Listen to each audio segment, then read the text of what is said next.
Okay, so Mazen Nandekalo, who has never held a gun before or unalived anybody, was convicted of terrorism and violence incitement today by Justice James Omotosho. But then again, there is this guy you are seeing in my screen right now.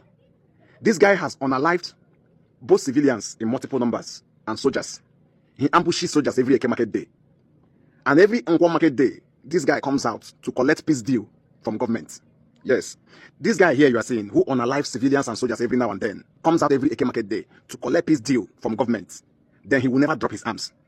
This guy also tasked his area, like this guy tasked his community. He's collecting tasks for their hand in this same country. But somehow, this guy is collecting peace deal every now and then. They pay him billions of naira. Like, this guy get paid billions of naira for peace deal, and yet there's no peace. He has come out for peace deal, not once, not twice. So many times, this guy comes out to take peace deal, but he doesn't drop his arms. His principal, which is Gumi, also warned Nigerian army not to provoke this guy. Yes. He also warned Nigerian army not to provoke this guy. But somehow, Mazen Nandekalo, who has never held a gun before or unalived anybody, both civilians or soldiers, was found guilty of terrorism and violence incitement. You see, when you're talking to an Igbo man and he says something like he doesn't feel Nigerian or he's not a Nigerian, don't try to preach to him because you don't understand the struggle.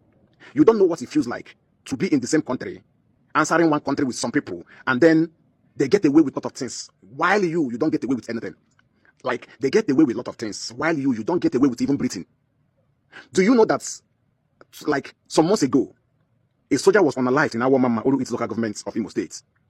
A soldier. Bro, when the army stormed the area, the whole community ran away. They scattered the whole community. They said that the life of one soldier is equal to 1,000 civilians.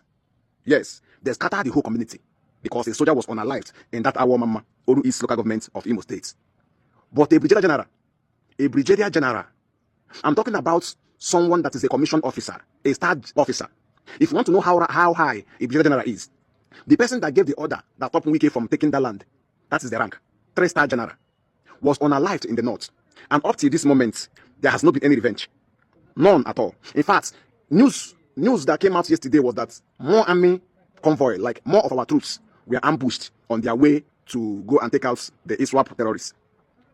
There's no revenge. Like, absolutely no revenge. Nobody ran away from their home. No community were run through by the military. Even though the person that was unalived was a brigadier general. But if any of these things happened in the east, like if any of these things happens in the east, the whole village will have to run for their life. And we are in one country. So when an Igbo man comes out to tell you that he's not a Nigerian, or he doesn't feel Nigerian enough, or he doesn't want to be called a Nigerian or be in Nigeria, don't try to preach to him. Because you don't understand. You don't wear the shoe.